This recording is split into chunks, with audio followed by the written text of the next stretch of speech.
And if you could move them away from the microphones when you speak so that we do not have the feedback.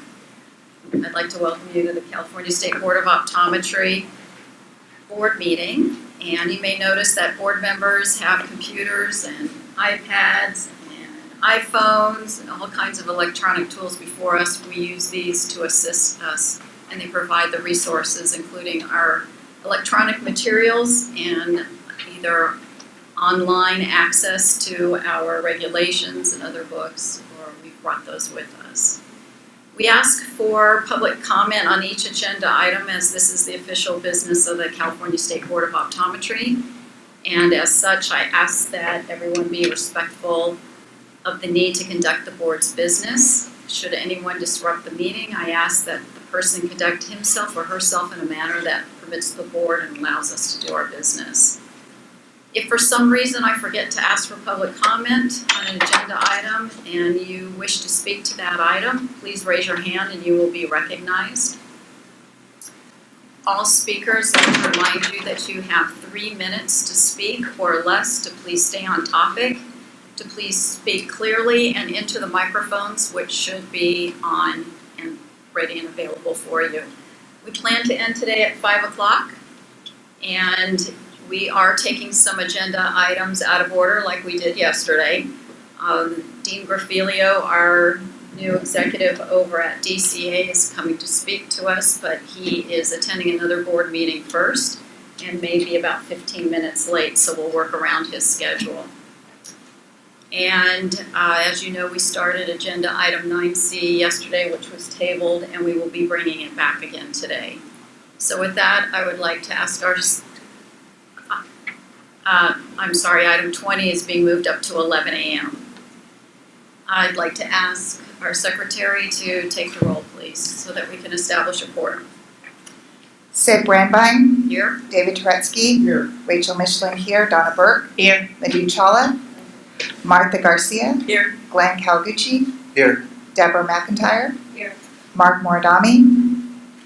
He stepped out and will be back. I was waiting for him. Momentarily stepped out. He answered present for you Yeah. yesterday. Maria Salazar Sperber. Absent. Lillian Wan. Here. Thank you. We have a quorum. So any public comments on items not on the agenda? Any members of the public like to introduce themselves? Okay, thank you.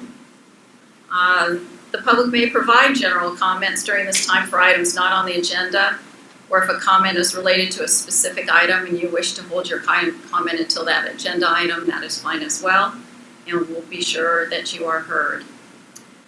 Please note that the board cannot take any action on items that are not listed on the agenda, and as we have no individuals wishing to address the board right now, I'd like Jessica, if you could, to introduce staff that's here with us today. With us, we have Rob Stephanopoulos, who's our Assistant Executive Officer. We have Kelly Torres, an Enforcement and Board Member Liaison. We have our new Policy Analyst, Todd Kieran, joining us as well.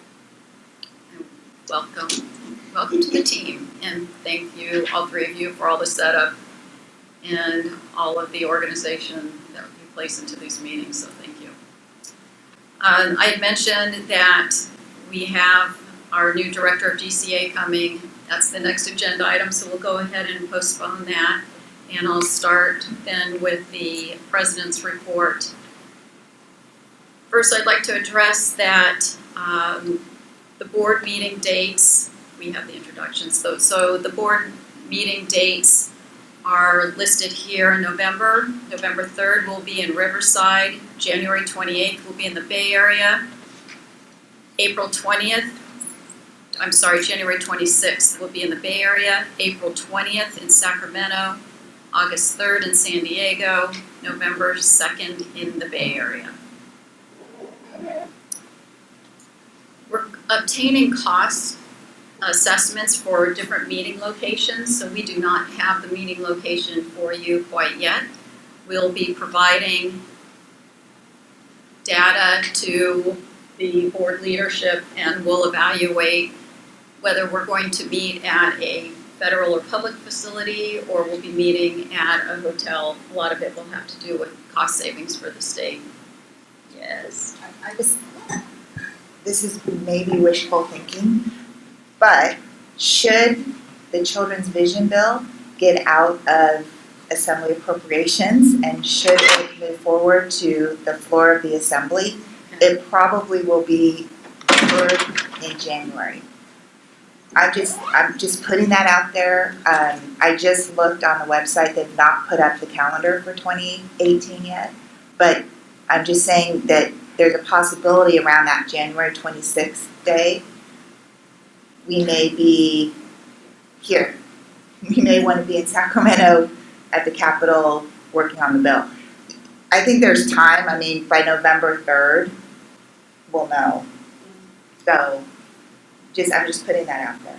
Maybe it'll give us good karma. So that's the only thing. I just want to put that on your radar. Okay, thank you. Any other comments from the board on the location? Comments from the public on location? Okay. So committee appointments and discussion with all of you. Yesterday, I had introduced the draft list of committees, and Rob, do you have to hand out? Thank you. We'll look at moving these to final. So for the public, the board is comprised of 11 members representing different perspectives and strengths. The board's executive team would like to capitalize on these individual strengths and provide an opportunity for all members to have input on various committees.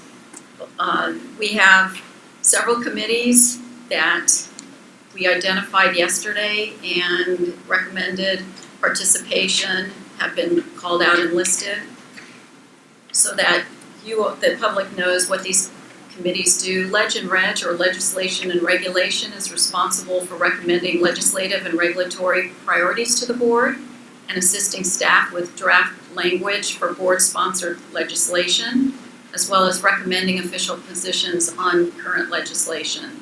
The committee also recommends regulatory additions and amendments. The Practice and Education Committee advises board staff on matters related to optometric practice, including standards of practice and scope of practice issues. We review staff responses to proposed regulatory changes that may affect the optometric practice, and we also review requests for approval of continuing education courses, as well as offer guidance to the board regarding staff continuing education issues. The Consumer Protection Committee oversees the development of administration of legally defensible licensing examinations and consulting on improvements and/or enhancements to licensing and enforcement policies and procedures. The Public Relations Outreach Committee assists with the development of outreach and development of educational materials to the board's stakeholders. To reduce costs and promote efficiencies, we are recommending that all future committee meetings be scheduled on the same day, if possible, and preferably 30 days prior to each quarterly board meeting, allowing the staff to assimilate the materials and get them into our board packet. I'd like to go over that list one more time and then obtain your comment as well as comments from the public. So for the Legislation and Regulation Committee, the proposed committee composition is Donna Burke, Glenn Kawaguchi, Rachel Michelin, Maria Salazar-Sperber, and David Turetsky. For Practice and Education, Madhu Chawla, Ruby Garcia, Mark Moridomi, David Turetsky, and Lillian Wong. For Consumer Protection, Ruby Garcia, Deborah McIntyre, Glenn Kawaguchi, Mark Moridomi, and Lillian Wong. For Public Outreach, Donna Burke, Madhu Chawla, Deborah McIntyre, Rachel Michelin, and Maria Salazar-Sperber.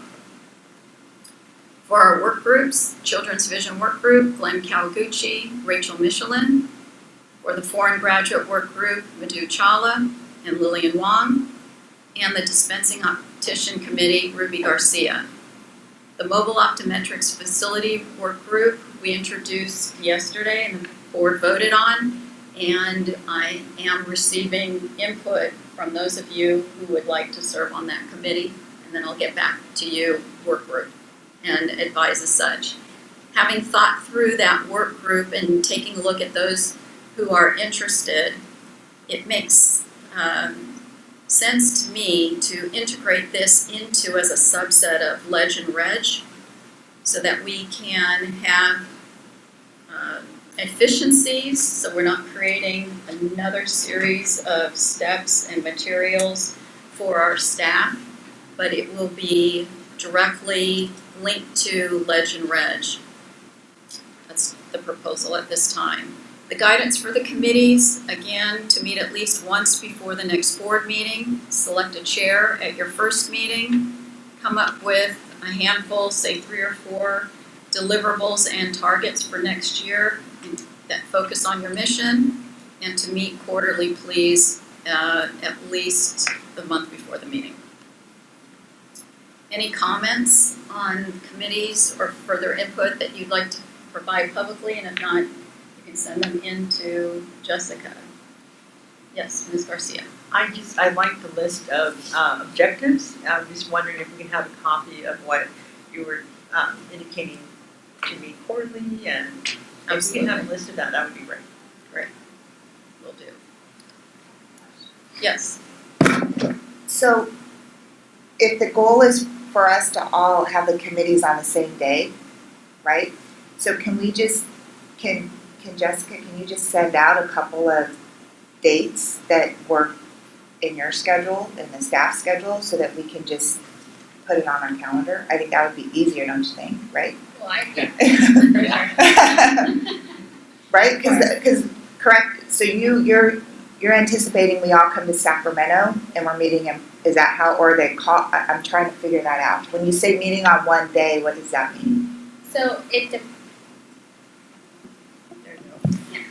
So I think it depends. We'll go back and look at what meetings we're gonna have. So if we have all of the meetings at once, if they don't want to fly to Sacramento, we can have a Sacramento location, a Bay Area location, and a Southern California location. And then, so we only have 3, and everybody will go to their locations and call in. If it's a bigger topic where we think that committee or work group should be in Sacramento, then those members could fly in Sacramento. But we would essentially have back-to-back committee meetings. So we could start a committee at 8 or 9, and then just do that committee, and then the next one, and then the next one. So then the members aren't moving around, and we just have one day of committees. Okay, because I'm thinking like Leg Reg, you're gonna have, that's probably the one with the most public comment out of any of them. Right. So, okay, so but you'll send out potential dates so we can, okay. Okay, thank you.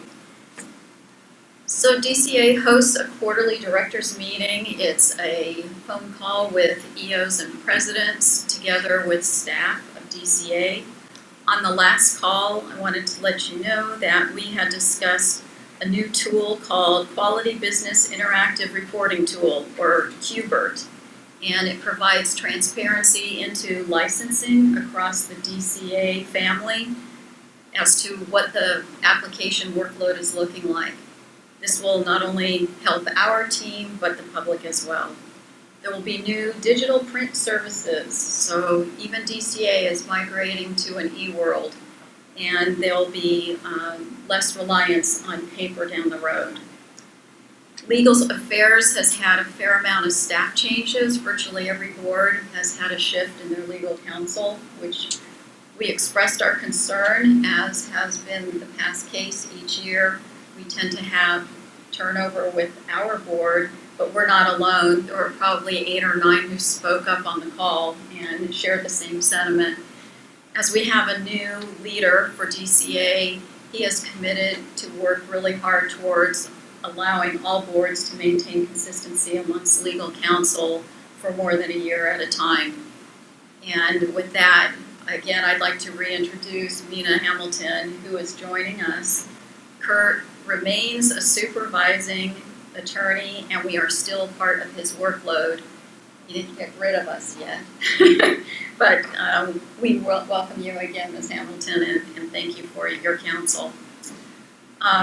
We also learned a little bit more about the Future Leadership Development Initiative for the leaders across each of the boards, their EOs, as well as key staff positions, and in general, business modernization efforts across DCA, which we'll see gradually rolling out and implemented in the months ahead. One of those happens to be the new per diem form for members. It's still a draft. It was included in your board packet, and it enables all boards to have one consistent format that will be electronically inputted either by board members or, in our case, with assistance from Kelly if we're not doing it ourselves. But just know that this is not official yet, so as soon as it is, then we'll get back with you for training and explanation. I'd also like to address the executive officer evaluation process, and we have a handout from DCA that we can share. In their commitment for efficiencies and effectiveness, which aligns with our own strategic plan of efficiencies and effectiveness, we're all consistent on how we evaluate our EOs across the board, along all boards. This enables us to provide performance feedback more than once a year. So we'll have the opportunity to provide our EO with not only a check-in, which is approximately 6 months from the yearly review date, but an annual review, which is completed on one final form and it's submitted into the EO's file. But prior to it being submitted into the file, I'll ask that we work with DCA HR, who will be coming to our November meeting to explain the process and launch it. We'll have our forms. They will be electronically based. You can email them into me, please, on or before December 1st. I'll assemble and tally all your input, and then we will provide our EO with the opportunity to have either a public session or a closed session evaluation process with the full board. This will enable all of us to provide input if we wish to with the EO. Then any last minute updates or changes to the evaluation can be made, and I would commit to do that within a week of our meeting, and I'll get that turned into DCA in order to start the process to complete her evaluation, which may include the taking a look at her compensation. Any questions on the evaluation process going forward? Okay, thank you. Board member activities. We have an opportunity now. The board would like to recognize all the great work individuals, members are doing for the community and share some accomplishments. And I know Mark was going to share one, so we might table that and bring it back. And this way we'll learn a little bit more about what we are doing. On cue is Mark to discuss the board member activity. This way we will learn a little bit more about what we do in our professional and community lives outside of the board. Mr. Mordomi, put you on the spot. Thank you. I've circulating among the board members is the program for the 2017 University of California, Berkeley School of Optometry graduation. And it was a wonderful event. Member Wang invited me, and I was there to represent the board. The dean of the optometry school was kind enough to announce my representation of the board as one of the VIPs before the entire audience.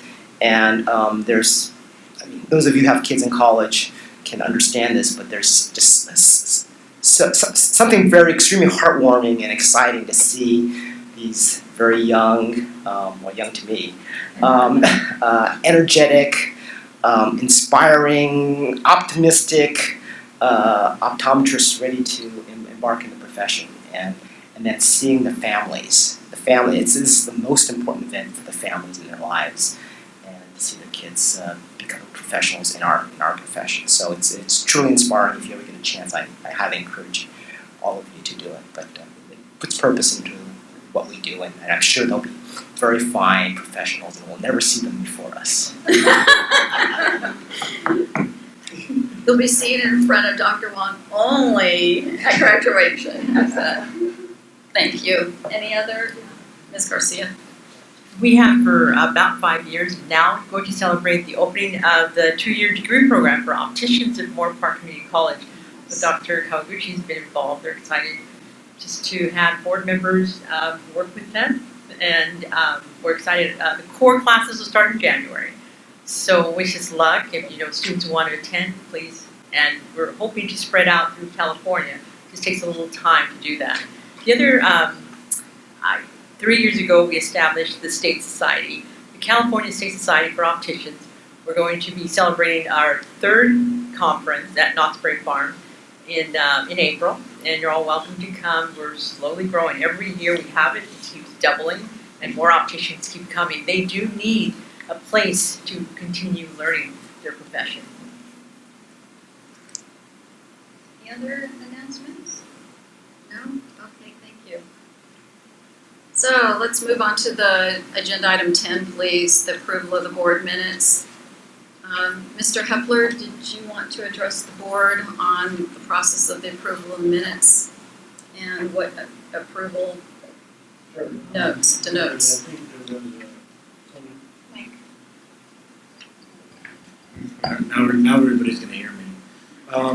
So members, I think at the San Diego meeting there was some discussion about the 21st meeting, and I think there was a concern about what would happen when it finally percolated up to this board for the approval of minutes. Having done some research with my colleague, having talked it over with DCA legal leadership, I just want to inform the board that going forward, the approval of the minutes of that meeting does not mean that the board ensured or validated that all the requirements of the open meeting act were met. So there's no liability that attaches, because minutes themselves are essentially a historical record of what happened. So I just, in case there was some concern that by putting the stamp of approval, we would sort of be reaching back and validating the logistics associated with that meeting. And I'm here to say that's not the case. All approval of the minutes means it's an accurate reflection of what actually happened as far as the business that the board transacted. That's it. So there's no, like I said, there was, by approving the minutes, it's not like everything was compliant or whatever. If there was some sort of discrepancy or ambiguity, it's not that. All the approval of the minutes means we talked about this and we talked about that, and that's what we did. So in case there was any question or concern, just wanted to throw that out there as a matter going forward. I have a question. If that's the case, then can we just strike all of the locations from the minutes? Strike all locations. Just don't even list the locations if we're only voting on the meat, so to speak, of what happened at that meeting? No, I don't believe that's the case, because I still think there has to be a recollection of where the members were at, not necessarily, the requirements at each site, but just where they were, so that it suggests that it was not an assembled meeting, everybody was not in a common location. So, board member Michelin, Ms. Michelin, if you would. So we'll start with the February 22nd minutes. I would entertain a motion to approve the minutes. I'll make that motion. Is there a second?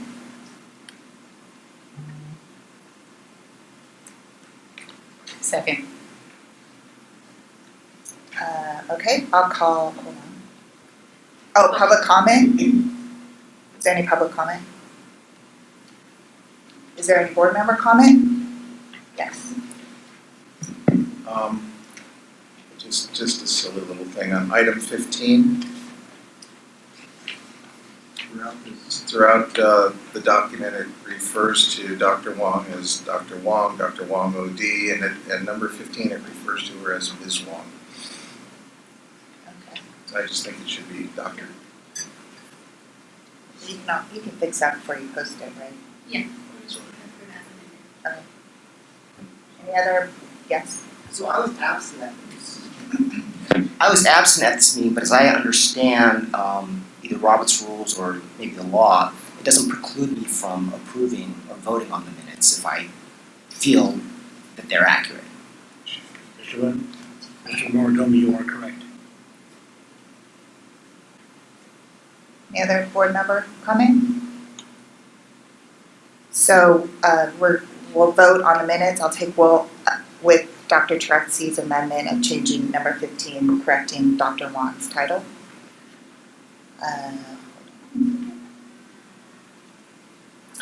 Ms. Brandwein? Aye. Dr. Tretzky? Aye. Rachel Michelin abstained. Donna Burke? Aye. Dr. Chawla? Aye. Ms. Garcia? I abstain. Dr. Calgucci? Abstain? Dr. McIntyre? Aye. Mr. Moradami? If I abstain, we still have a majority. I'm not keeping track. I'll pass for the moment. Ms. Ferber is absent, and Dr. Wong. Aye.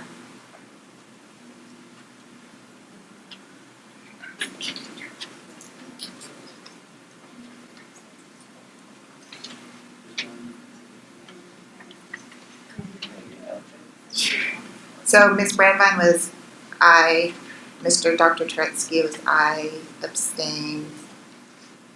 Yes. Yes, Garcia. McIntyre.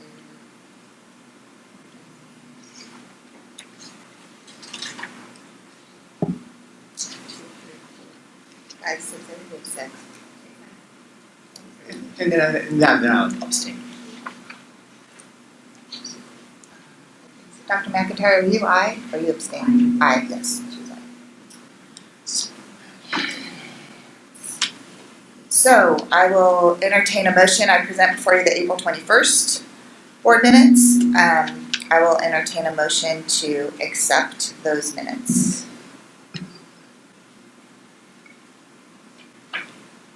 I second. Oh, you need a motion. Oh, I thought you already did, sorry. Do you make the motion? I do motion that we, Okay. Is there a second? Second. Is there any public comment? Any comment from the board? Yes, this is April 21st. Yes. Um, Yes. So, first, a comment to say that I thought the minutes were very well done. I am curious how many hours it took to put this together, just out of curiosity. Which, thank you for opening that door. I do want to, I've been working with Jessica and Kelly and Rob on kind of streamlining the minutes so that they don't take quite as long. A couple of things we decided is that things that are presentations, an example would be the DCO report. We're just gonna file that. We're not gonna put it in the minutes. We're really trying, and I think it was you, Mark, when you first got there, said action minutes. So we're trying to get back to the action minutes.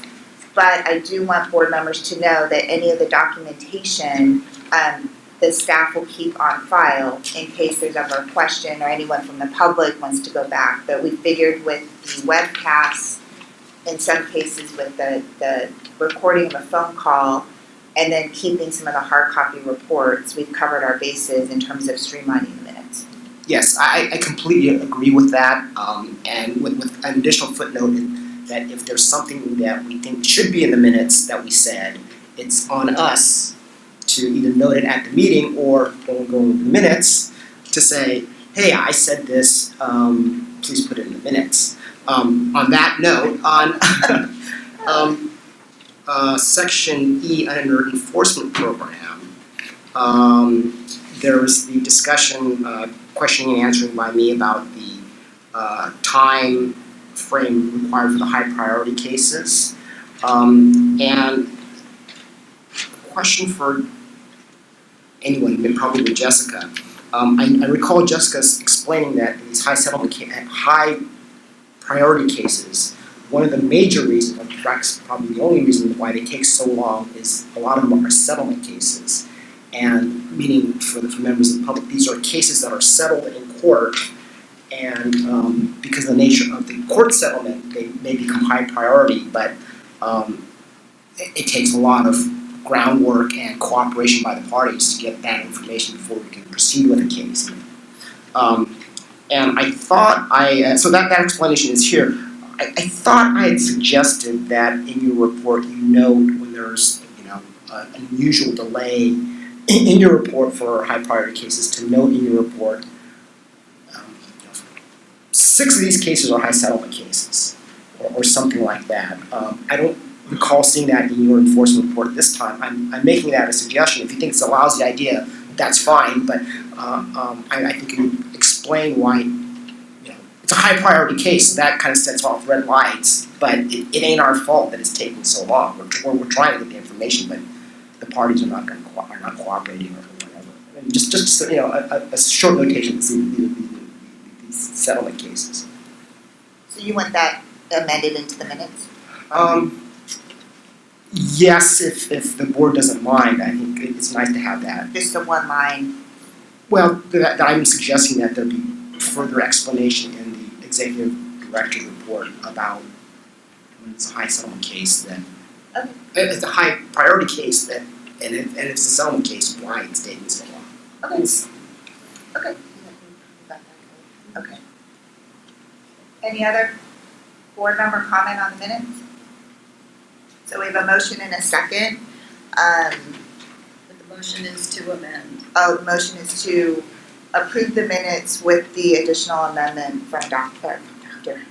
Mr. Mortani. I'm like getting all messed up.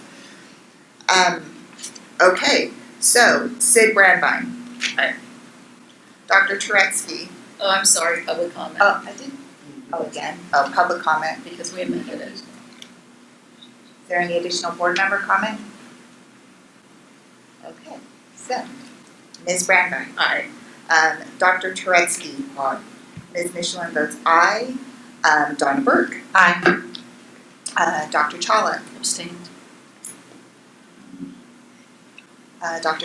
Ms. Garcia. Aye. Dr. Kawaguchi. Aye. Dr. McIntyre. Aye. Mr. Moradamo.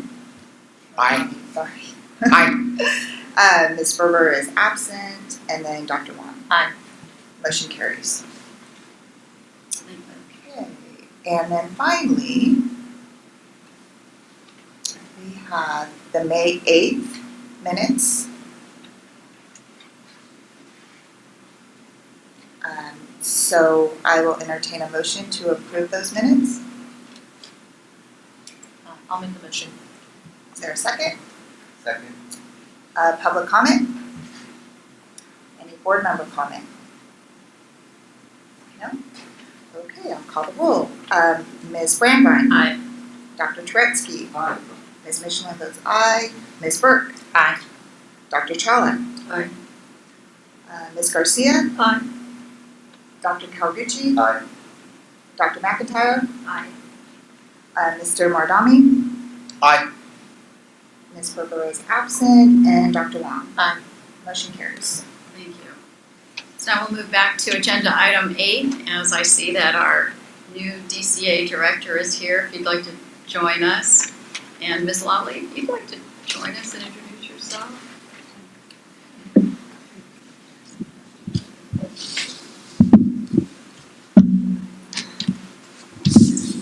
Thank you, Executive Officer Brandvine.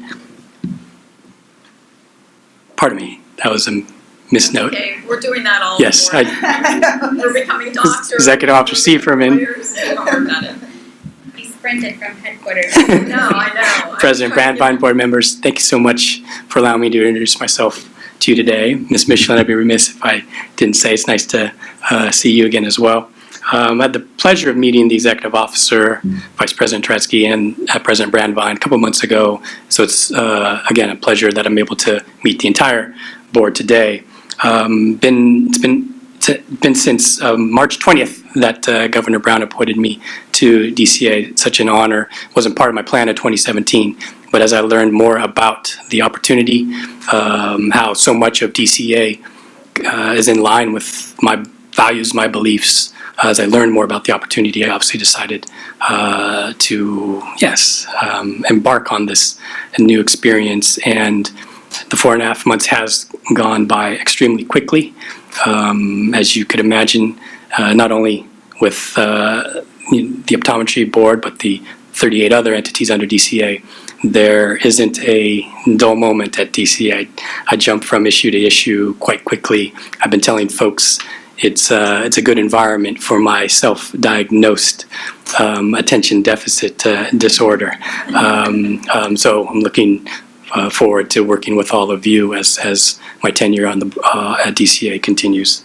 A little bit about myself. I came to Sacramento in 2004 to work with former Majority Leader Alberto Tarico. He represents East Bay cities of Newark, Fremont, Union City. From there, I had the opportunity to be chief of staff for former Assemblymember Warren Furutani. He's out of LA, Gardena, Long Beach. And then I lobbied with the California Medical Association for about 3 years. I had the pleasure of working side by side with Ms. Michelin's husband, Brett. We were able to work on some great things while there at CMA. And then I never swore off returning to the Capitol. But if I did, I wanted to make sure it was for the right person, the right reasons. And that opportunity presented itself in 2012 when the first Filipino American ever elected to the California State Assembly, Rob Bonta, was elected out of the East Bay, cities of Oakland, San Leandro, and Alameda. I was with him 4 years, and I mentioned previously that coming to DCA in 2017 wasn't part of the plan. As many of you folks well know, come January of every legislative year is when the legislative wheels start churning. But again, in part with Assemblymember Bonta's keen insight and advice, I was able to speak with him confidentially about the opportunity. And along with him, my loving wife, others who are close to me, they were supportive of this opportunity, and I know that they'll continue to be supportive in my endeavor here at DCA. In terms of my style, based on my past experience, I believe the best approach to solving complex, vexing issues, not only specific to this board but others, is an open door policy. These are some very complex, esoteric issues oftentimes, and I believe in order to make a informed decision with confidence, you have to try to bring in as many perspectives and ideas to the table so that, again, when in fact you do make a decision, you do have confidence in that process of a deliberative one. My time in the legislature, where you're trying to obviously figure out what kind of legislation is going to help advance what's best for society, what's best for individuals. You do get exposed to often, different perspectives, and it's so important that you do in fact proactively reach out for those different insights so that, again, whether it's legislation, whether it's a decision, you are going to have confidence in that given that deliberative and robust process. And I'll be the first to say that I don't have a monopoly on good ideas. And what I mean by that is that I'm always going to want to collaborate with folks like yourselves who are the frontline experts on a specific issue. And I believe via collaboration, it's the best way to, in fact, again, arrive at a decision, move forward on a particular project.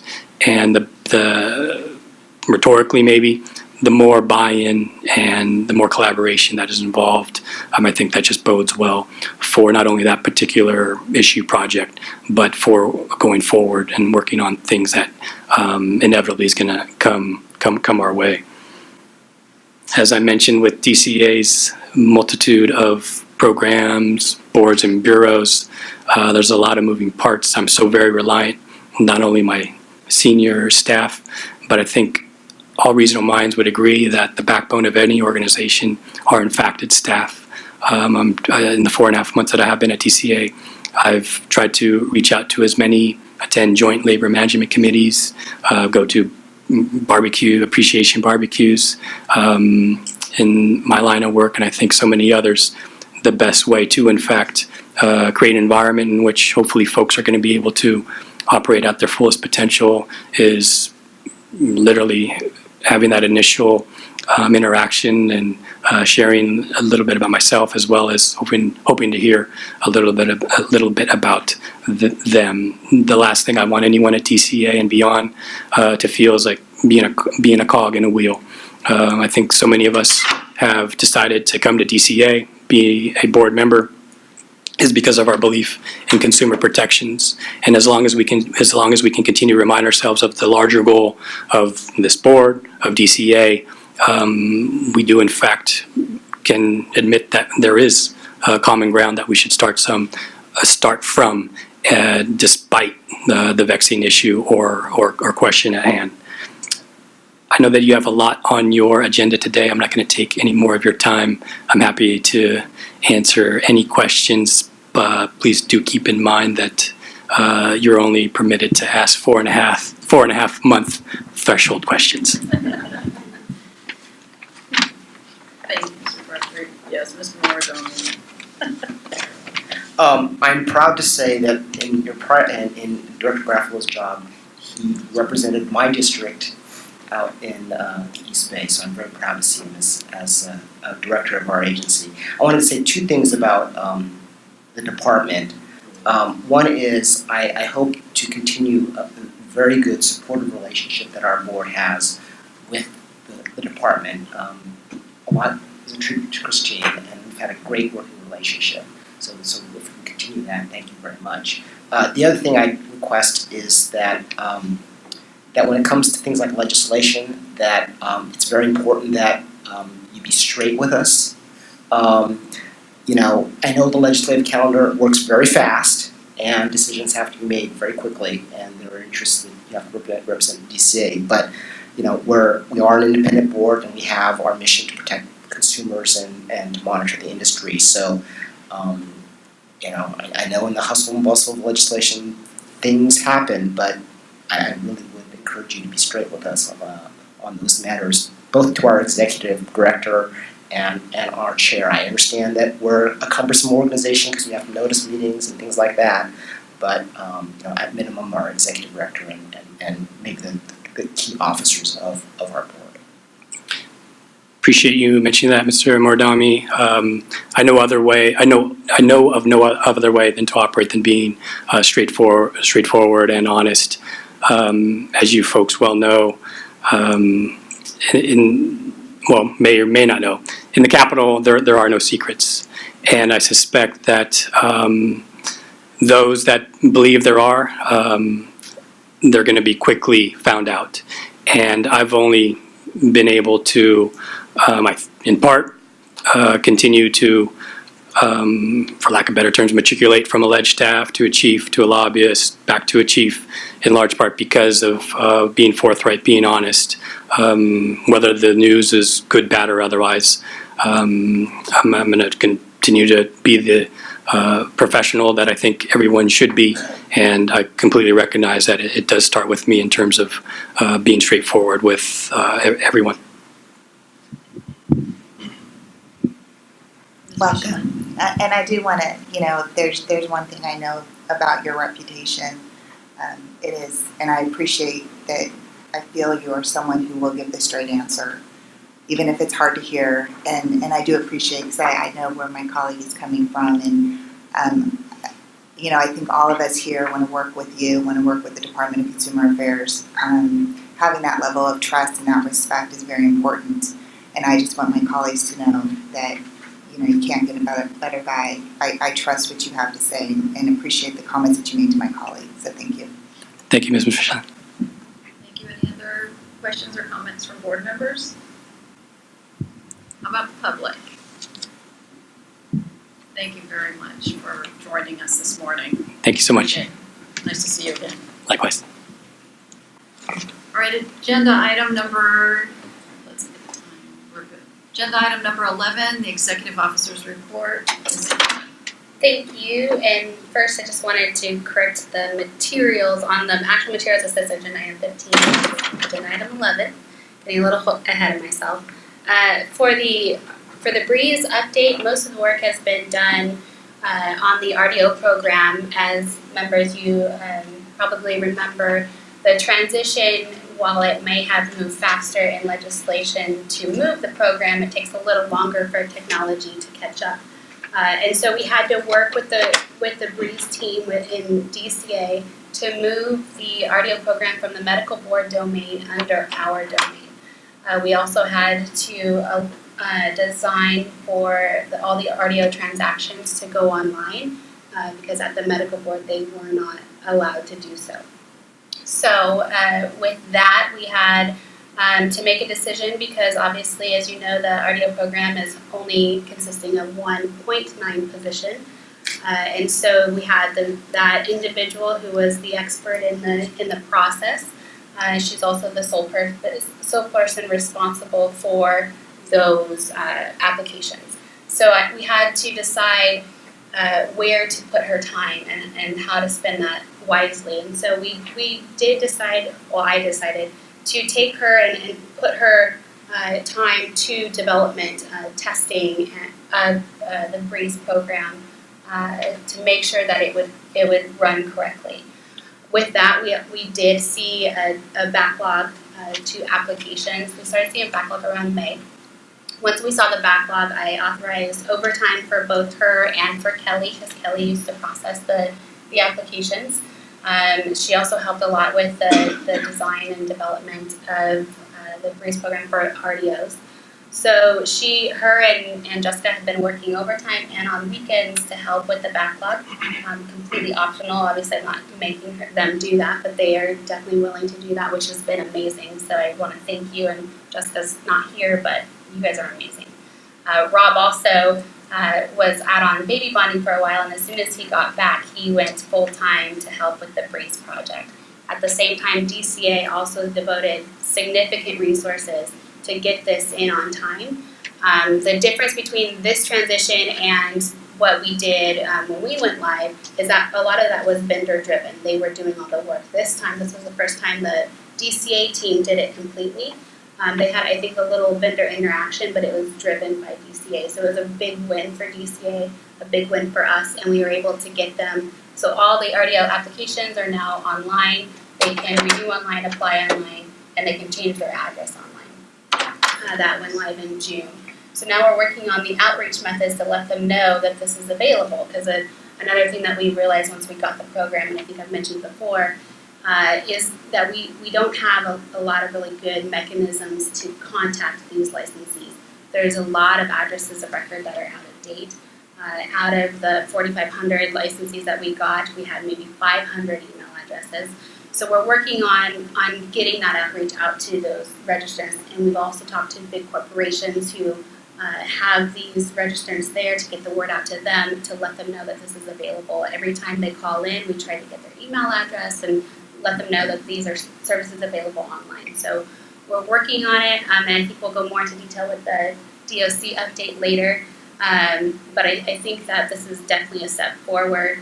But I did want to let you know that we are experiencing a temporary backlog for the applications, but it was really to help benefit them in the long run. So that's all I had for BREEZE. Rob, do you have anything to add for BREEZE?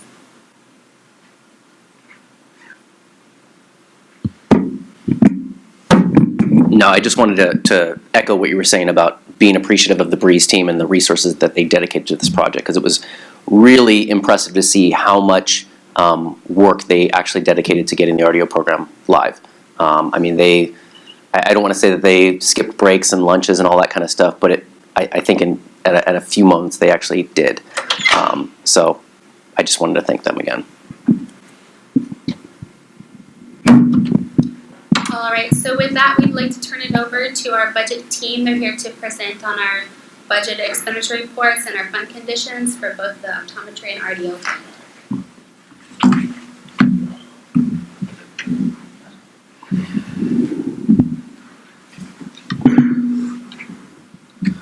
Good morning, ladies and gentlemen of the board. My name is Wilbert Rumbawa, and I will be providing you guys a budget update of the expenditures from prior year. At this point, I'm still going to call them projections because we technically haven't closed the books. We haven't received the fiscal month 13 report yet. So with that, if you guys had the expended projection, we can go over it right now. Your total appropriation for last fiscal year was $1.837 million. And of that appropriation, you guys are projected to expend $1.656 million. So overall, at this point, you guys look like you guys are going to be reverting about $181,000 for this year, or last fiscal year. I know there are a lot of line items in here that you see that are red, but typically, as I've explained before, we mainly care about bottom line budget. So the fact that you guys reverted $181,000 is pretty good on, showing that you guys are pretty conservative with your budget. Any questions on your expenditure report? No? The other good news I have for the Board of Optometry, if you want to look at your fund condition at this point, I've incorporated your expenditures and revenue into the fund condition. And one of the things to point out is your $1 million general fund loan repayment has been repaid. It was repaid last year, and it's back in your fund now. And the beginning point for next fiscal year is going to be $2.1 million is your starting budget for fiscal year 17-18. Keep in mind this is just a starting point. We're at the budget building phase right now, so we're incorporating all the executive orders, budget letters, and any budget change proposals. So this number is going to be changing by January, but at this point in time, 2.1 is your starting point for this year. Any questions on your fund condition? No? Okay. All right, I'm going to move on to RDO. Before you do, I just wanted to add a little more information. At the last meeting, members, there were a couple requests from us to work with the budget office, and one was when we have board meetings and we might be discussing something solely for the RDO program, if a portion of that could then be paid by the RDO program. I did speak with the budget office, and they said that we would be able to do an invoice to the RDO program after the fact because we have the authority now through the BCP to have the RDO program reimburse us for services we provide. So that's what we'll do. And we'll do an invoice for services that we provide that program, and meetings and anything related to that would be added on to that. The other thing that the members had asked is a specific breakdown for costs of the travel, because you saw that number and you wanted the line items. So we're working with budgets to do that, and I just wanted a couple clarifications. Would you like to see it, the line items by trip, or are you looking to see by line items per person, or I just need a little more guidance because that depends on where we're going to pull the data from. Any preferences? No? What's the easiest way? Does it matter? Well, actually none of it is easy, and plus we're going to a new system in Fiscal, so we're not entirely sure what that is going to look like. Right now, I get monthly reports that are printed out, and it has line items broken up, which would mean then I go and manually enter the data. I did work with budgets, and I got the electronic copies yesterday, so thank you, Wilbert. But I still have to take that and copy and paste it into it. It still takes time, but I'm not even sure what it's going to look like in Fiscal, so I still... Well, shouldn't Fiscal have the capability to just, isn't that why the state's moving towards Fiscal, is to be able to export the data a little bit easier? Yeah, I'll introduce myself. I'm Kevin Driscoll. I'm the new budget officer. I started back in May, so I'm fairly new, just like our executive director, Dean Graffillo. And so Fiscal is meaning to actually pull more detailed reports. It's a much more transparent system. And so we just don't know what the reports are going to look like compared to CalSTARS, in which you're used to really seeing and quelling the data from. But no, it will have very detailed line item data for us. We just don't know what it's going to look like, how it's going to compare to CalSTARS. And until they close fiscal month 1, anticipating in September, that's when we're going to be able to pull our first report out of the Fiscal system. So for our next board meeting in November, the fiscal report will be out of a report coming from Fiscal. Hopefully. It all depends on how they can close fiscal month 1 in the system. I mean, we just went and go live July 1, and so it's a very challenging system at first. That's our hope, is to absolutely have reports starting to pull at the end of September after they close fiscal month 1 and then going forward. I mean, why don't we just wait till we see what comes out of Fiscal? I mean, there's no reason to reinvent the wheel, you know? Yeah. We're talking about the next possibly board meeting. Yeah, I would agree with that because those two proposals that you said, Yeah. by trip or by person, they're both compromised. So I would agree. I'd rather wait so that we can understand what data we have and to allow for better decisions. Are you looking for historical, what's gonna be in, what you spent in 16-17? Because that will come from CalSTARS. So the old CalSTARS reports won't translate over to fiscal, it'll be like going forward. So 17-18 expenditures is what we will be able to start pulling in after fiscal month 1. Yeah, I think in future Okay. reports, but, let's see what Sure. Fiscal comes up with. Great.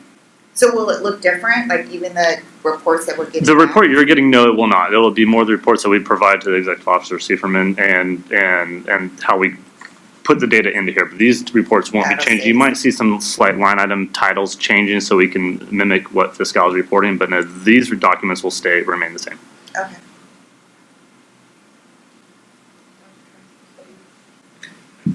Just a couple of quick comments. I met with the budget team a few weeks ago so they could sort of explain how this document's put together. And anyway, it's an interesting process, and you guys do an amazing job with in some cases some very limited data. But some of these items don't look like they make sense, but in the end they do. For instance, under the pro rata expenses, the OPES, the Office of Professional Exam Services, it shows that we're running a deficit of them of about $22,000. But under exam expenses, under external expert examiners, we run a surplus of around $18,000. There's a lot of numbers that are best guessed filled in here, and correct me if I'm wrong, Wilbert. Best guess filled in, and when the fiscal year is completed, everything is done, then the numbers all sort of are moved around so they're in the right place. So we might run a deficit of 22,000, we might run a surplus of 18,000, there may be a deficit of 1,000 here and a surplus of 4,000 there. In the end, it all works out and the numbers have to be slightly rearranged. But this is sort of a best guess as to where we stand at this point of the year and going forward. And that's why some of these numbers might not make sense at first, but they actually do make sense because it's a best guess as to where we're going. Did that get close to? You can say no if I'm wrong. No, you're correct. Okay. I don't like to call it a best guess. It's a projection, and it's a point. Projection. It's a point. It's a and not point in guess. time. So it's a lot of these numbers are formula driven, and they're also based on reports that I get from HR and any contracts that I receive for the board. So it is a lot of data, but I mean we put a lot of resources in to get these numbers. So it's the best projection that we have for you guys. And my point is on this, from what you told me, you guys have to take really what seems like minimal data and put together a pretty extensive budget summary. And I'm amazed at how well you can come up with these numbers. I appreciate that. And a lot of it is based on historical trends, what you spent in the last 3 years. That best guess is typically based on some kind of historical projection, correct? And we build a budget, we build it for a 12-month plan, and we know things change just like in our own personal budgets. And so we do our best efforts to align these categories with your actual expenditures. That's going back to Wilbert's point, is the more bottom line is what you really want to look at. And we definitely have the ability to move some of these line items. You might have some anomalies in certain years where you may have a larger charge in OPES as compared to your expert examiners or something like that we want to avoid knee-jerk reaction, shifting some of the allocations within the line items on. So one of the opportunities that we're experiencing right now is that we don't really have good historical data because we didn't have the RDO program under the umbrella of Optometry Board. So the overarching opportunity we see is to make sure that we're not surprised by the end bottom line budget, and that the projections that we had ended up being off. So we just don't want to end up being surprised because we don't have that historical data. So that's our desire, to be able to somehow monitor our expenditures and understand where things are coming from, so that if adjustments are necessary, that we're able to proactively do it as opposed to reactively. So I understand the challenges, but if you could just continue to keep us updated, I think that'll be helpful. Yeah, absolutely. And we'll provide these monthly to the executive office team, and anytime you guys have questions, we're always free and available to answer any kind of questions like that. And we do definitely monitor it throughout the months and the year.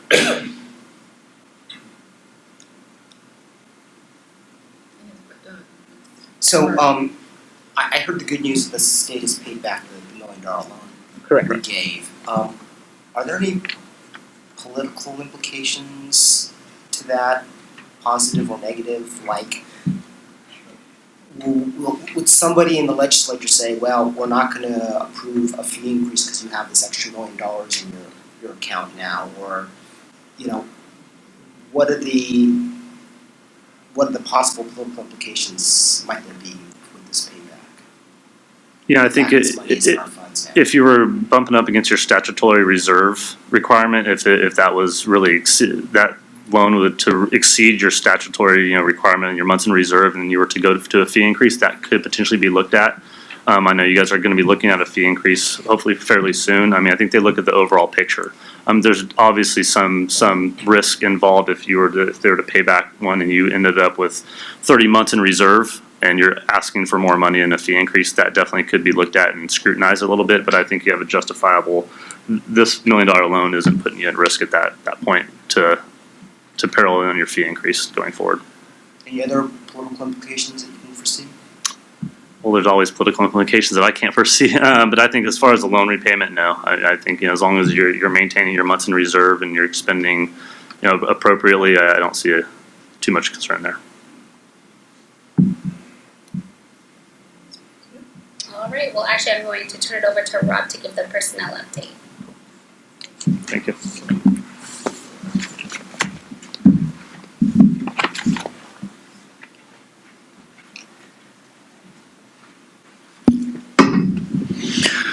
Okay, so as many of you know, we've been waiting to fill the policy analyst position for a little bit since we lost Joanne in February. And then as President Brandwein mentioned, Todd Karen is our new policy analyst, so we're happy to have him on board. He was a social media manager. He worked for the Board of Equalization under Senator George Renner's office. He has experience with op-eds, editorials, analyses. We're pretty happy to have him on board. I know Jessica's already kind of exposed him to some policy-related matters in the short time he's been here. This is his first week. And then I've already reached out to the powers that be at DCA to try and get him some accelerated training. So we're definitely going to get him exposed to as much as we can so that he has all the tools to succeed and is the best policy analyst that we have possible. So we're excited to have him on board.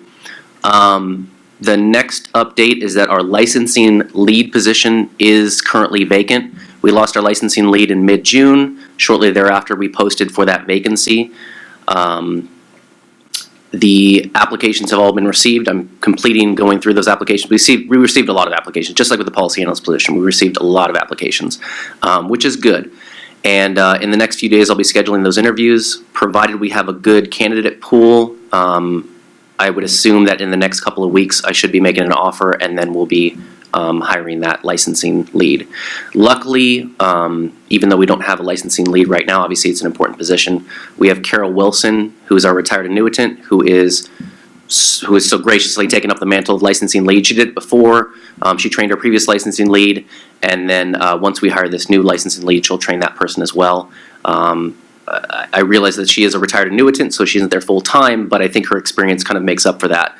So we're pretty glad to have her available to do that. The other update is that our receptionist, Priscilla Torres Fuentes, is currently out on maternity leave.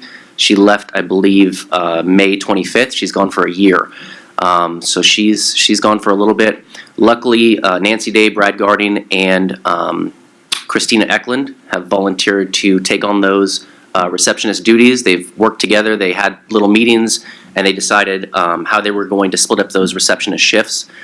So it was really nice to see them work as a team and decide, okay, you're going to do this day, that kind of thing, and take care of those receptionist duties and make sure that we didn't miss any steps. And this, of course, is on top of their normal duties. So obviously there is a little bit of overlap there. At the time that I wrote this, we did have a pending request with the Collins Center about getting some temporary fill-in help. And on Monday, we actually received the approval.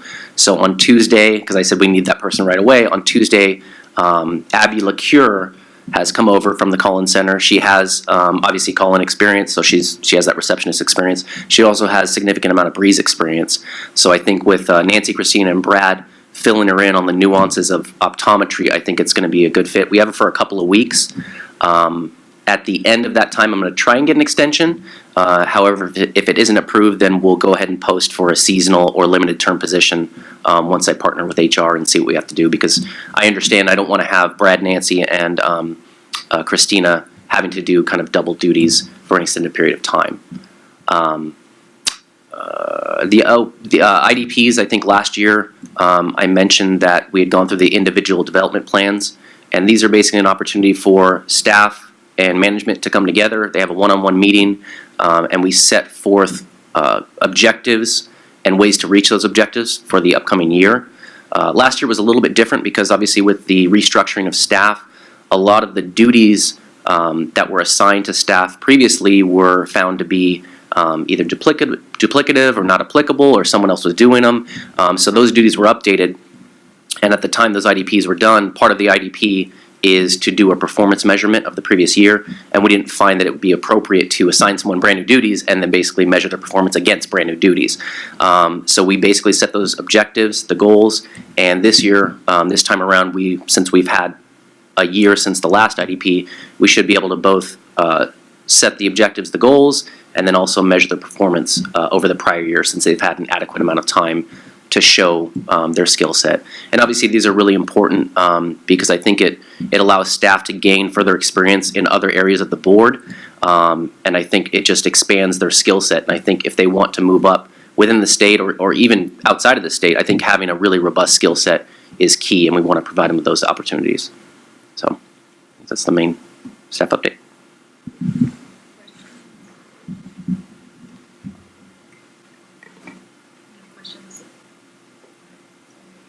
All right, that brings us to the examination and licensing program update. We did finish the workshops recently. We went through a whole set of workshops, and we had 19 subject matter experts total for the 4 workshops. I want to thank Kelly, actually. Since we didn't have a policy analyst, she worked on recruiting those subject matter experts. I believe that's the most we've had ever in the total workshops. So I thank you for all the work that you did getting them. Now that the workshops are complete, I have the draft examination questions. So what I do with those, there's 50 questions, and they have the references to the law section. So I look at the questions, look at the answers, compare it to the laws to make sure that it's lining up. If there's something I have a concern with, I contact OPES, and I may have reached out to Kurt a couple times. I can't give him specific questions, but I can give him in general what the concern is. He's helped me with that, but for the most part, it's been going pretty well. There's a couple items that once they finalize the questions and they put the first run through, they'll come to me like if there's one question that tends to be getting a high percentage that's wrong. They come to me and say, okay, this question didn't do so well. Why do you think that is? And I look at it, and it could be because the way that they're interpreting the question is the way we worded the answer could also be right. Recently, we had one where it was just a coding error for the vendor, and so they had to go and flip the question. So when that happened, I had them go back and look at all of any applicants who may have passed by one, if they got that, and I don't remember the exact number, but it was low. There were a few that were impacted, so we went back to tell them they did in fact pass the exam. We also went back to see if anyone who passed by one but would have gotten it wrong. Luckily that didn't happen, but that's also something that I need to know if they answered it correctly. So that wasn't impacted, but we did make a couple of applicants happy that they did pass because they answered the question correctly. May I ask you a question, Jessica, Yeah. just on this? So this is an evaluation for optometrists, It's our California law and regulations exam. for the optometrists. Yes. Do you think eventually something like this, I mean, not as intense, but something about regulations for opticians? So that would require a statutory change, but I do believe that's something that the DOC is looking into, is for to make sure that there's adequate requirements for entry. But I know another part of that is to make sure that you're not putting in additional barriers, but still making sure that the consumers are protected. So, but I know that's something on the DOC's agenda to look at, adding more requirements. So that would be that. All right. For licensing, Rob and I went out and met with SCCO and Western, and we presented to the students that were there, and we also went and met with the registrar's office to continue the conversations about electronic transcripts. So they are both on board, and we missed this graduation cycle, but we hope to have them on board by next registration cycle. UC Berkeley's also moved to electronic transcripts through a third party. So we're working on I have to have conversation with Berkeley to find out exactly the relationship with that third party, because we do primary source verification, which means directly from the universities. And so I have to find out a little more of how this relationship works with that third party. From everything I hear, it sounds pretty secure, but I want to have our IT team look at it and make that determination and go from there. So. And the other thing that we're looking at is the licensing populations and the applications received. One of the things I thought that was interesting for the RDO program, I know when all the stuff happened with 684, we were thinking that we were going to see this huge influx to California. We haven't seen it yet. I believe there's a slide in there that kind of shows, it does show an increase, but it's gradual, and it's been gradual compared to the last fiscal year. So it's not something that's drastically increased, and we went over it at the DOC committee too. So it's just a gradual increase. So, and then the only population increase we saw was for optometrists. It was like 8%. The others didn't really see a big growth. So that's it for licensing. Enforcement, go ahead. So on licensing, I understand with their timing and everything that we don't have data for July, but July is obviously a really big month for optometry licensing. Mm-hmm. So what's your sense, based on our personnel situation, on what our average cycle time is with optometry licenses and applications? I actually don't see that being an issue right now, primarily because Carol's the one who's processing them. Because she knows the process, and the whole time she was training our licensing lead, I think that actually could have made the time a little longer because she was doing the training of it, and now she's just doing it. So I don't see too bad of a cycle time there. Okay. So enforcement, I think we put it a few times before that we've closed a lot of cases. A lot of those, though, were the easier cases, the cases that should have been closed, but we didn't have staff to analyze and close them. So those have been closed, but now we're focusing on cases that are over a year old. We want to make sure that those are processed as quickly as possible. So because we're focusing on those, you're going to see that the cycle times are longer. I anticipate them being long for the next several months while we get through those, the oldest cases. And then once those are closed, then you'll start seeing the cycle times improve. One thing that we did notice with the close of the fiscal year, we did have 21 cases transmitted to the AG's office, which is pretty significant compared to prior years. So it shows that we are moving through them and getting through those to the AG's office. We also have increased our communication with the AG's office. Anahita's in the back, and she helps us during our enforcement meetings for anything that we think may be needed to be transmitted to the AG's office. If we should have a little more information before transmitting it. So that input up front is very valuable, I think, to the enforcement team. Another thing that Anahita and I had recently discussed is we're going to, after we get through the cases that are a year old, I plan to have enforcement go to the AG's office downtown, meet with the DAGs down there that work the cases so they have that communication together, and we can start building that relationship so the communication hopefully improves, which would help our cycle times as well. So with that, are there any questions? Yeah. Has enforcement or actions with RDOs, has that increased in the last year or so since the board's taken since the RDO program's been merged with the board versus when it was with the medical board? So I know that we've received more complaints. That's one thing that we are also looking at the DOC.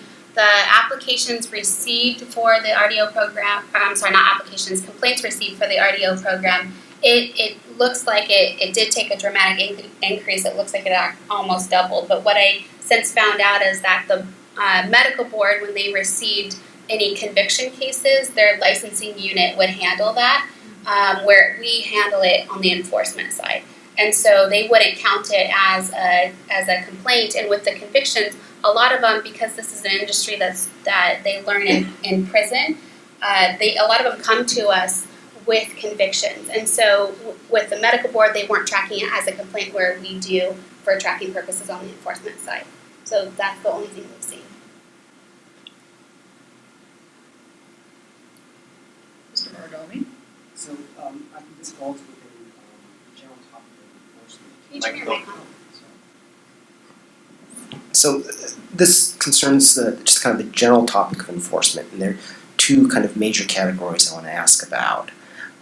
One is the topic of cease and desist letters. I understand we do them on occasion. I'd like to know what the kind of procedural steps are, what kind of standard we have before we issue them, what the hammer is we have if someone violates a cease and desist, and whether or not we've issued any cease and desists in the mobile clinic area. So that's one category of questions. So Go ahead. one thing, we actually don't issue cease and desist orders. We don't have authority to do so. Okay. So what we do let me back up. So the priority of enforcement is obviously not to punish or penalize, is to gain compliance. So we try to do that at the lowest level possible. And so when we receive a complaint and we send what we call educational letters, letting them know that it looks like they may not be in compliance with this section, they respond. And then based on that, if they come into compliance, then we close it with the educational letter, letting them know that there was this potential violation, they came into compliance, now we're closing it. We do have language at the bottom that says if it happens again, we may proceed with further enforcement action in the future. So we don't issue cease and desist orders. That answers that. The other question I have, or maybe this is more of a statement, reading through other agenda items, I see how important it is for boards of optometry throughout the country to be vigilant when it comes to cosmetic contact lenses. I read the presentation by, was it the FDA? Yes. At ARBO and their materials. This is August. We're probably not going to be able to have a in-depth discussion of this at the next board meeting because Halloween would have passed. But I know from this board member's perspective, enforcement activities related to unlicensed contact lenses is a very high priority given the public harm. I don't think the board needs to take action because we've said this in the past. We've had enforcement actions through the Department of Investigations going after them.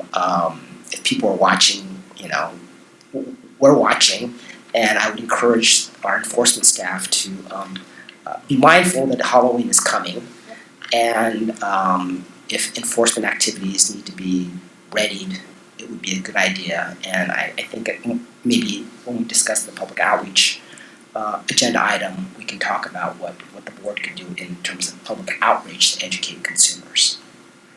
Right, and I could not agree more with that. That is a focus of our, or will be with enforcement. And actually I was going to talk about this during the ARBO meeting with the FDA presentation that you're referring to.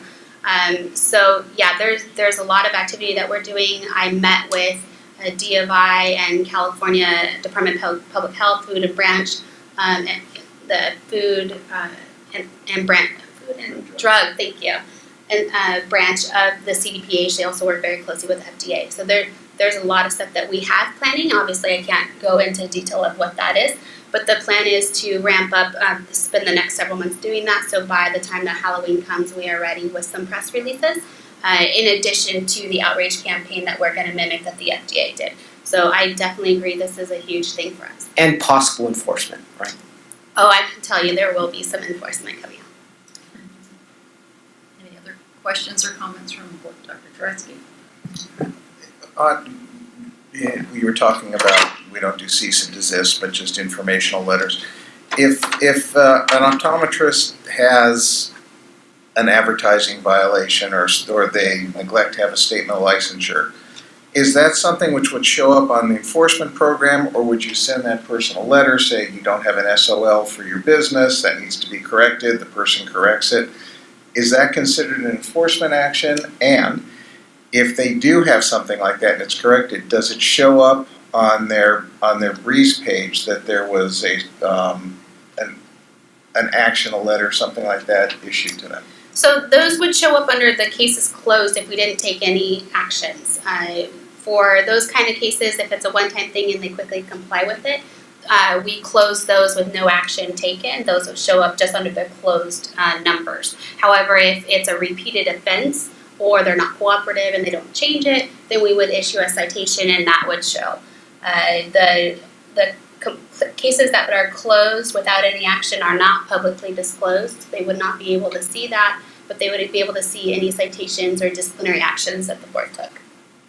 So for relatively minor things in relation to other things like neglecting an SOL, that person usually has a chance to correct the action before the board. Absolutely. Okay, Yeah. great. Ms. Blue?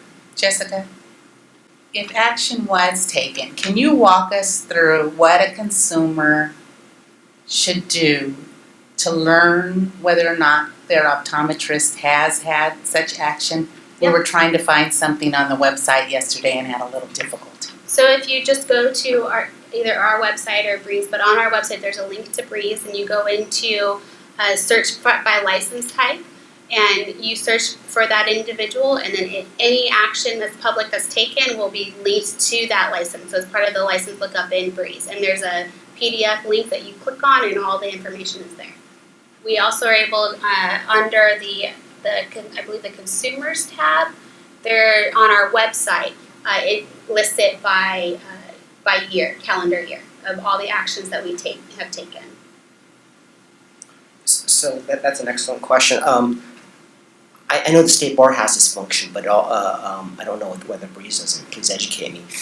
If you misspell the name by a little bit, there's a box you can check for names that are similar.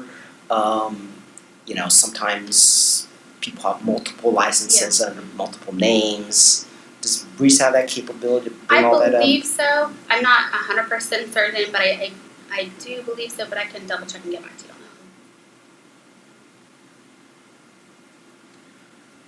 that. I have a follow-up question for, I guess, our knowledge base as a board of when these types of situations are going on, how we're able to obtain information, maybe a summary form of information, so that it makes it easier for us to know what kind of communications have gone on in those situations. Like, we see the big ones. Yes.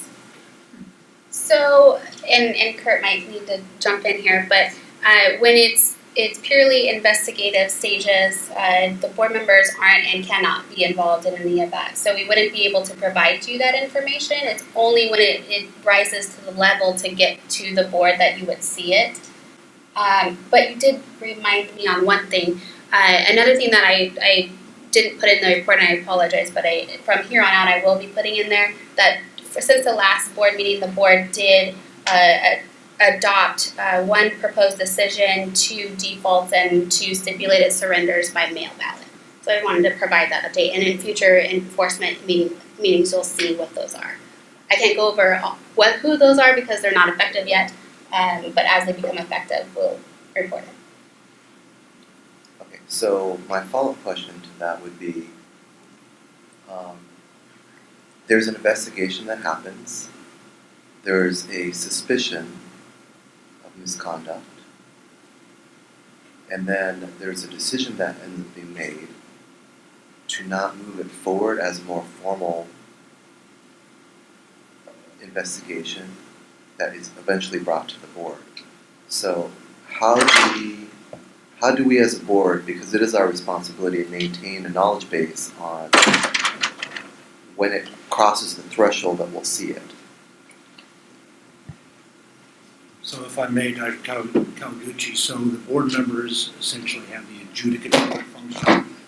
The adjudicatory function is when it has risen to the level of an accusation and you make that decision, or if in fact it's a citation that has been challenged and appealed and bubbled up to the negative. So your executive officer or any executive officer, with a few exceptions, runs the day-to-day, and she is the person that essentially determines what happens. So under the rubric that we try to gain compliance at all times, if in fact the board sends a letter and there's compliance, the matter is resolved, there is no adjudicatory function that needs to be exercised by the board.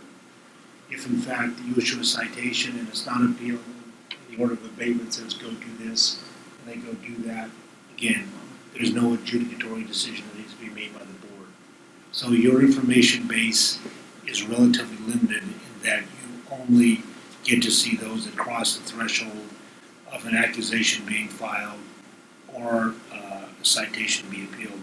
You have sort of a back end where you can see if complaint volume is increasing, and you would see if complaint closure is accelerating as well. The executive officer can provide generalized complaint information, like we're seeing a lot of this style complaint, and we're closing those with, with this because compliance was gained quickly, whatever. So, but the actual information knowledge does not bubble up to your level.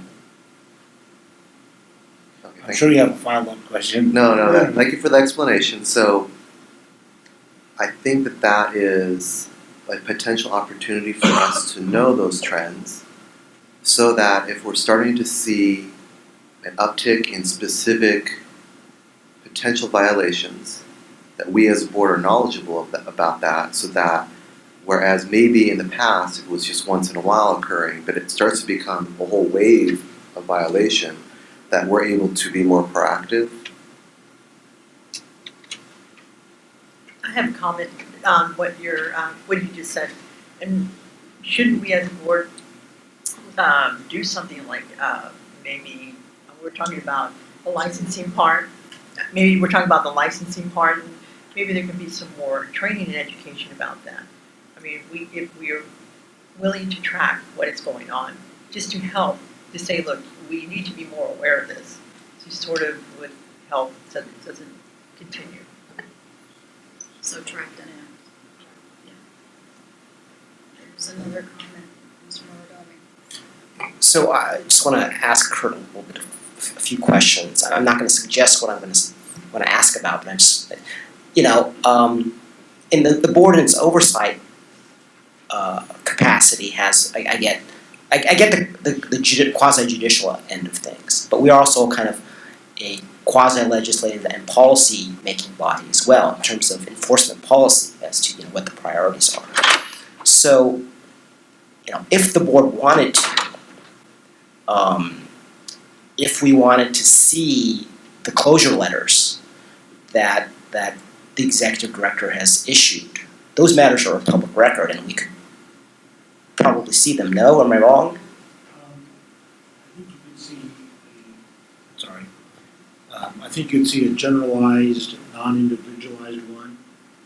I think you could see, like I said, the generic one, a closure letter, or an educational opportunity letter, just stepping one step back. Cease and desist, I would advise this board not to use them, because there's a due process concern. The government says you violated the law, and there's no mechanism by which the respondent at that point gets to challenge that decision. So we consider them educational opportunities.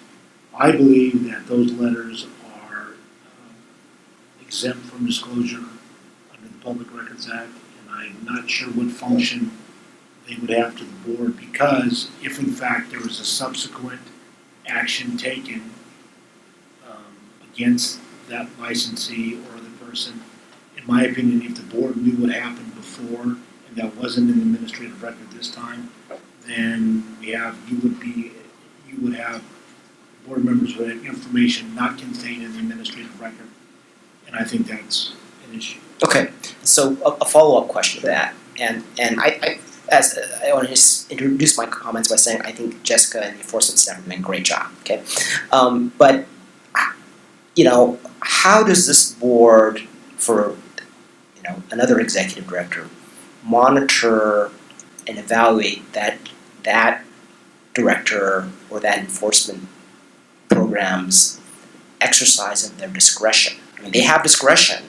Correct. But if they are, you know, if their standard is here and our standard is here in terms of, you know, what cases should be opened or what cases should be closed, how does a board monitor that? I think that's a little bit of a data-driven exercise because I think, sorry, the engineer on me will come out a little bit. So you have various inputs.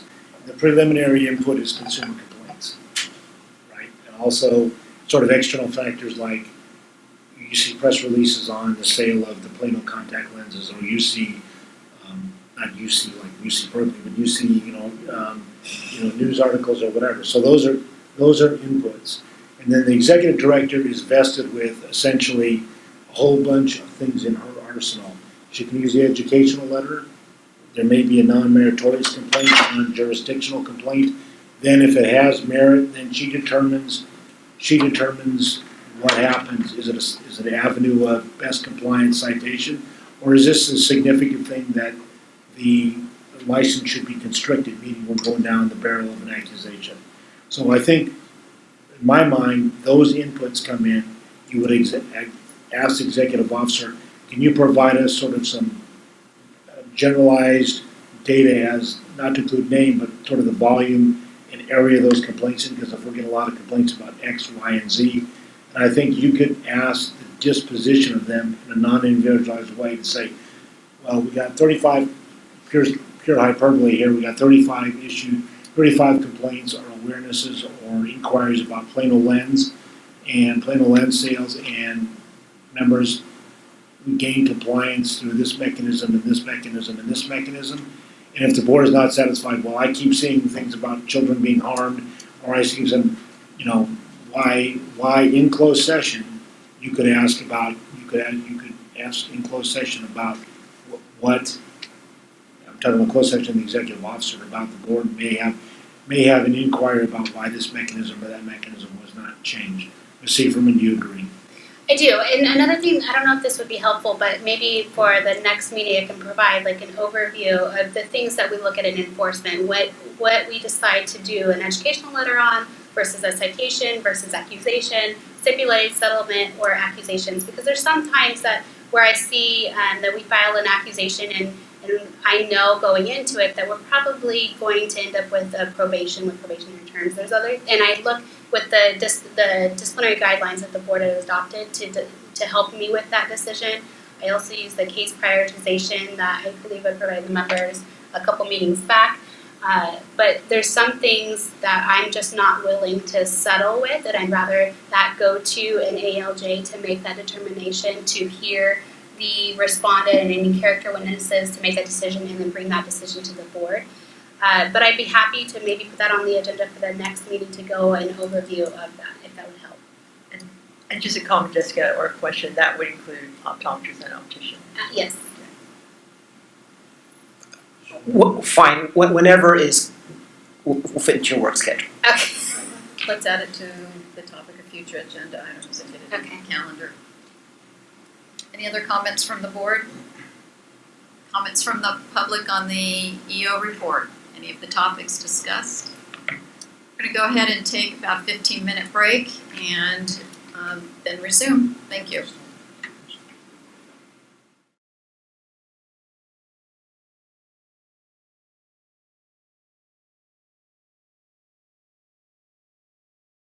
A 5-minute in-seat break for the webcast to be set up for Agenda 20 once we hit the top of the hour.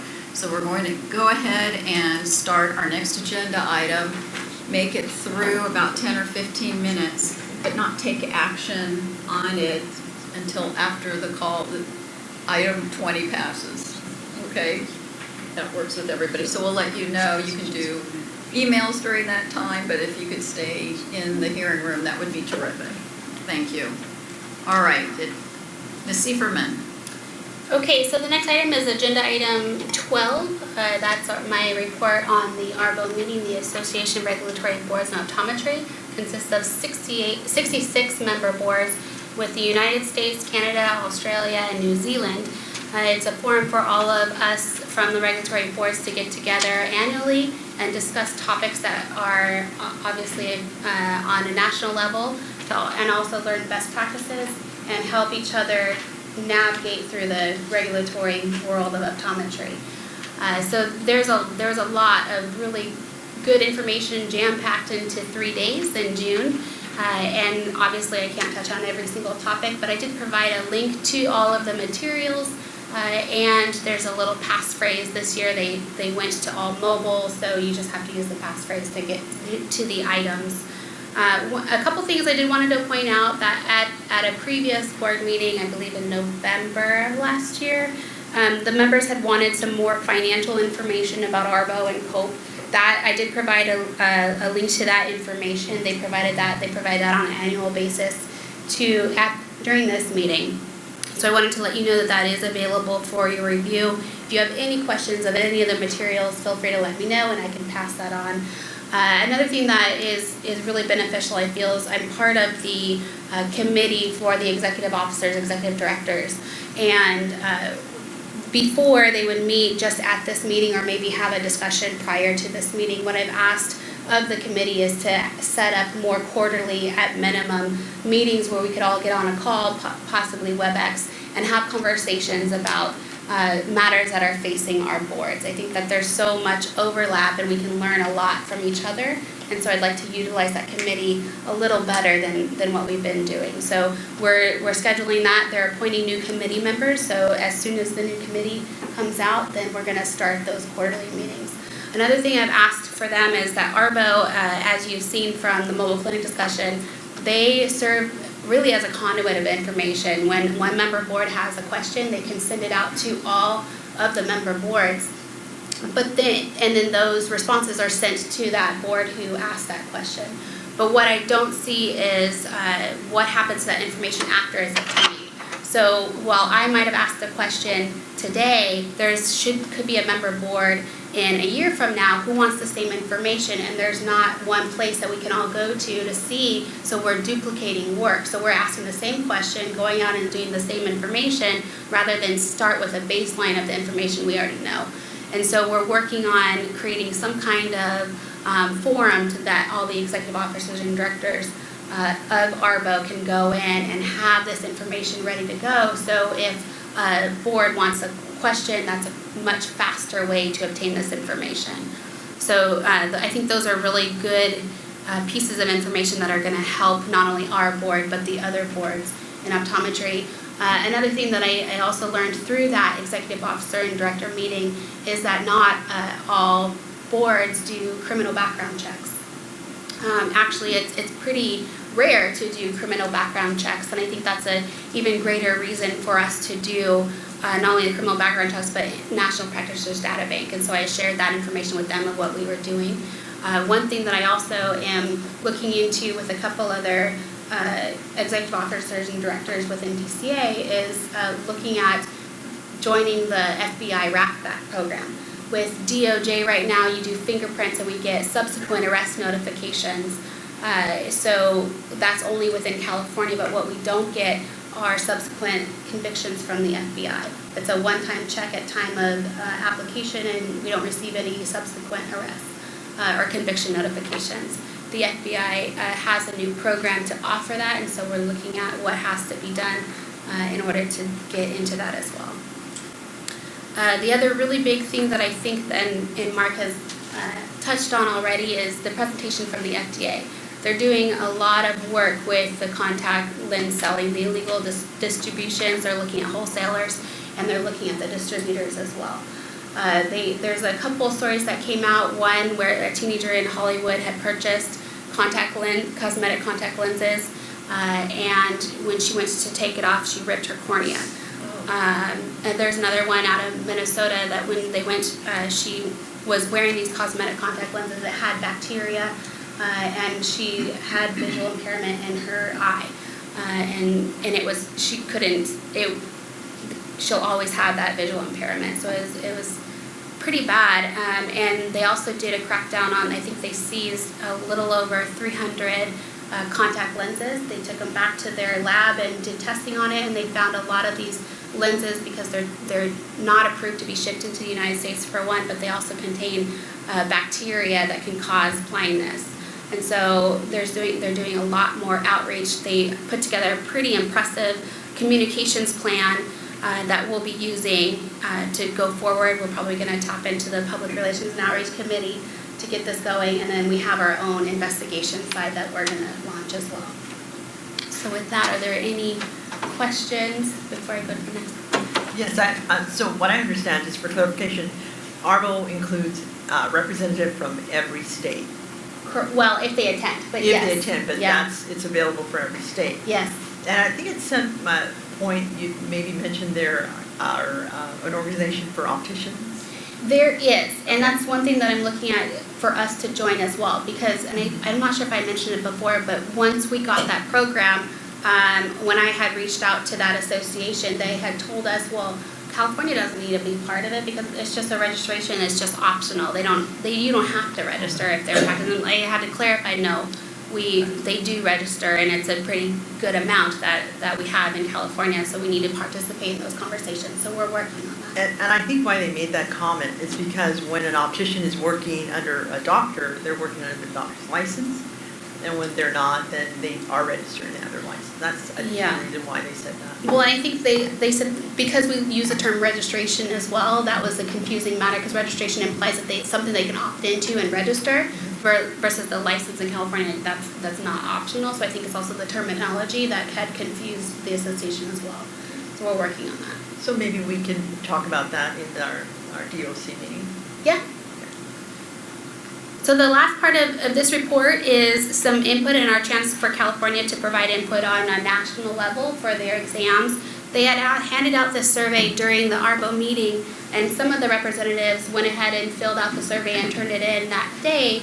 I obviously did not want to do that. This is something that I think, one, I don't have the knowledge and expertise to even opine on this, but this is a collective body. The board needs to decide what the response should be. I do want one response, and I obviously don't have the expertise in this survey. This is the last 2 pages of the materials. Sorry, last 3 pages. So they're looking at the national exam and some parts of the exam and what to keep and what to possibly replace, because things apparently become obsolete. They want to add things onto it. I don't have much knowledge in this, so if any members have had a chance to look at it, what I would like if you guys could come up with responses in a discussion and vote today on what your responses would be. So I don't know, Dr. Tresky, if you've had a chance to look at it. Okay. Has any? Well, is there a timeline that we have to get it back with? So they actually had the timeline already, but I said that the board had to meet, so they're waiting. They have extended to whenever the board can get it to ARVO. So maybe we can recommend or have a motion when we get to that, depending on when we need to break for this call. About in a week, if they forward information in to you to compile. So there's one I'd like part. to talk it through. So just, I did look at I did look at this material, and that sounds bad. Anyway, the part regarding injections, that's sort of been, that has come up in conversations with other professors that I've had at UC Berkeley. Currently, optometrists in California that's not within our scope of practice. So they already added intramuscular, so it's basically an injection into the arm, that's part of the NBEO test. Subconjunctival injections, that's actually an injection into the eye, and again, that's not something that's within the scope of practice for optometrists in California. So, and I know the NBEO has to, their test is a minimum standard across the United States, and so scope of practice for optometrists within California is different from New Mexico, is different from Florida. I don't know if I would be a strong supporter of subconjunctival injections because I don't foresee that being within the scope of optometry in California anytime in the near future. The intramuscular, the shots into the arms, again, still isn't within the scope for optometry. So the injection part, I would like to have further discussions about. That makes sense.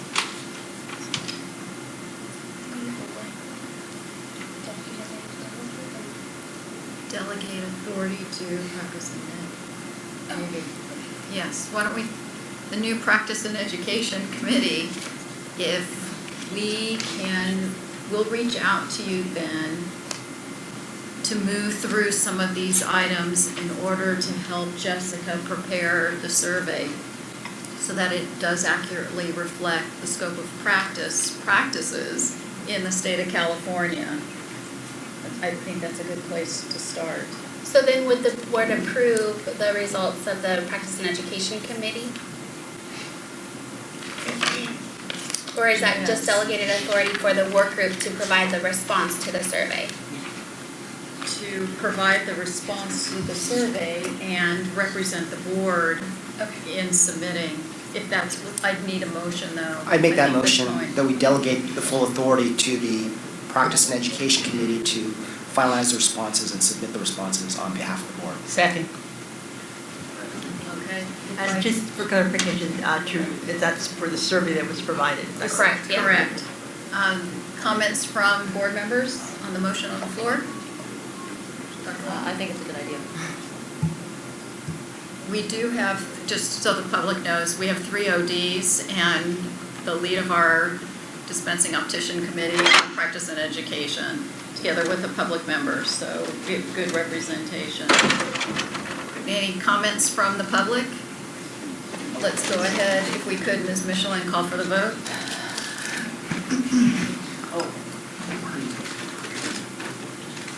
Ms. Brandwein, Aye. Dr. Turetsky, Aye. Ms. Michelin votes aye, Ms. Burke. Aye. Dr. Chawla. Aye.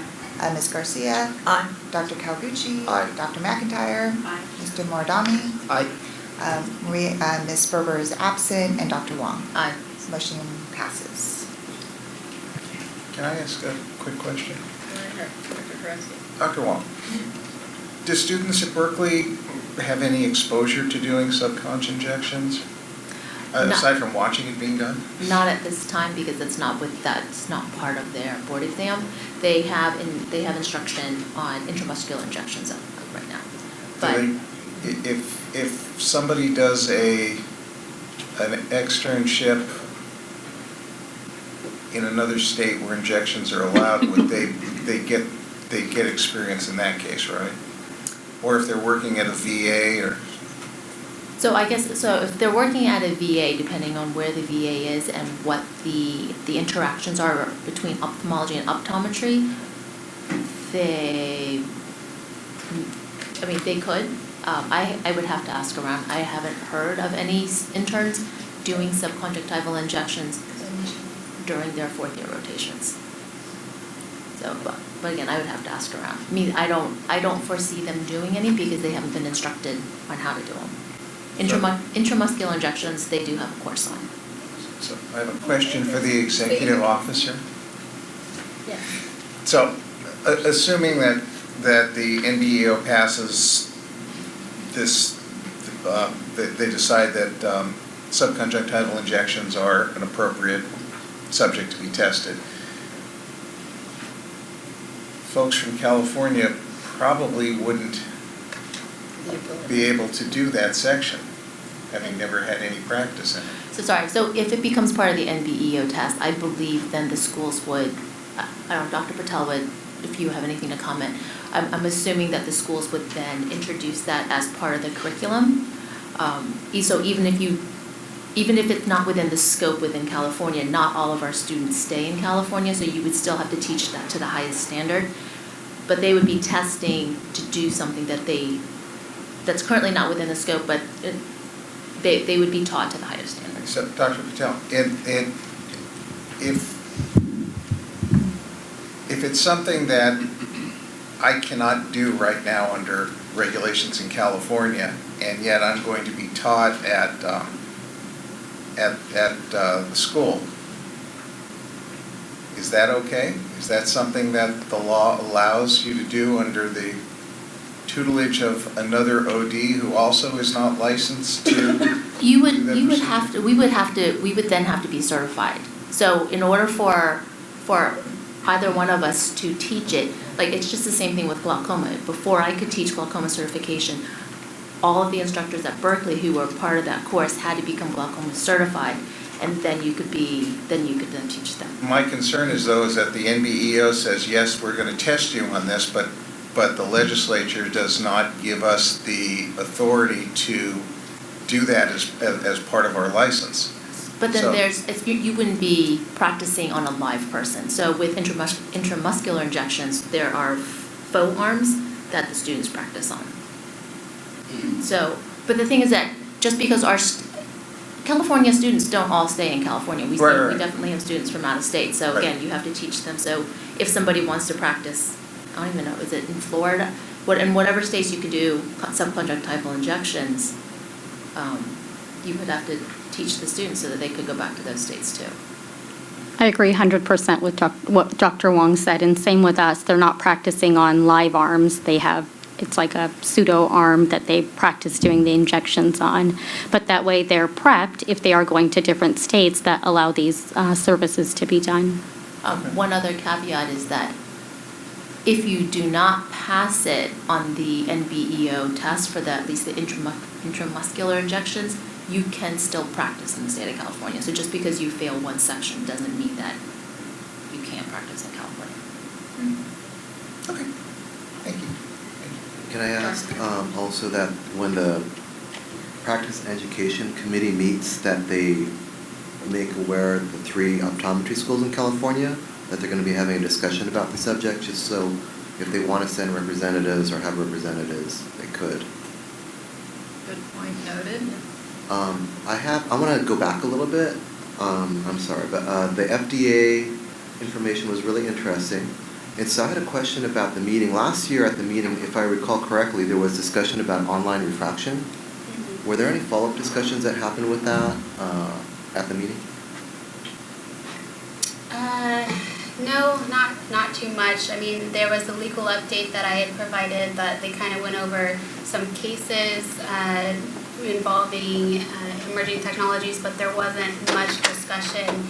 It's still kind of everybody's watching to see what happens, but there wasn't as much as last year. So as our representative for ARVO, I just want to make sure that if there's an opportunity that we raise the point of follow-up, continued conversation, because again, it's my personal belief that online refractions are not something that will be state by state effective, but more national effective. So it would need to be something similar to what happened with discussions that happened with the FDA. Okay. And I have a comment. I'm glad the Practice and Education Committee would invite all 3 colleges. We also want to consider Moore Park. It's a new college. It's for the opticians. Any other comments from my right side? Dr. McIntyre, anything? Mr. Kepler. Ms. Sieferman, I just want to be clear.